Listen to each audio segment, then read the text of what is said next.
രാവിലെ തന്നെ ഗുഡുവിൻ്റെ സ്കൂളിൽ പോവാണ് കേട്ടോ. റിഫയിലാണ് ഗുഡുവിൻ്റെ സ്കൂള്. അപ്പം ഞങ്ങൾ 3 പേരും കൂടെ പോവുകയാണ്. ക്ലാസ്സിൽ നിന്ന് ടീച്ചറുടെ മെസ്സേജ് ഉണ്ടായിരുന്നു, ടെക്സ്റ്റ് ബുക്കൊക്കെ വന്നിട്ടുണ്ട്, അപ്പോൾ പേരൻസ് വന്നിട്ട് വാങ്ങണം എന്ന്. അപ്പോൾ ഇതാണ് ഗുഡുവിൻ്റെ സ്കൂള്, ഇന്ത്യൻ സ്കൂളാണ്, റിഫയിലാണുള്ളത്.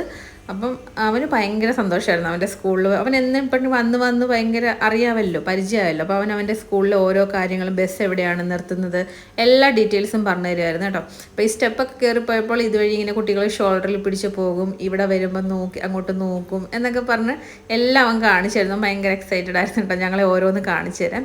പിന്നെ ഞങ്ങൾ ക്ലാസ്സിൽ കയറി ടെക്സ്റ്റ് ബുക്കൊക്കെ മേടിച്ച് പുറത്തൊന്ന് തുറന്ന് നോക്കി. ഭയങ്കര വെയിറ്റ് ആട്ടോ. 2 സെമസ്റ്ററിലെ ബുക്കുകളാണ്, 2 എണ്ണമായിട്ടുണ്ട്.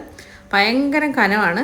അപ്പം ഞാൻ ഓർത്തത് എങ്ങനെ ഈ കൊച്ചു ചുമന്നുകൊണ്ട് പോകും, സ്കൂൾ ബസ്സിനൊക്കെയാണ് പോകുന്നതെങ്കിൽ ഷോൾഡറിൽ ഇട്ട് പോകണമല്ലോ. അപ്പം ഞങ്ങൾ ടെക്സ്റ്റ് ബുക്കൊക്കെ മേടിച്ചിട്ട് പതിയെ വീട്ടിലേക്ക് പോകാമെന്ന് വിചാരിച്ചു. വെറുതെ എടുത്താണ്. അപ്പം ഞങ്ങൾ ഇനിയും വേറെ എവിടെയെങ്കിലും പോകുമ്പോൾ ഷോർട്ട് വീഡിയോ ആയിട്ട് കാണിച്ചു തരാം കേട്ടോ. ബൈ.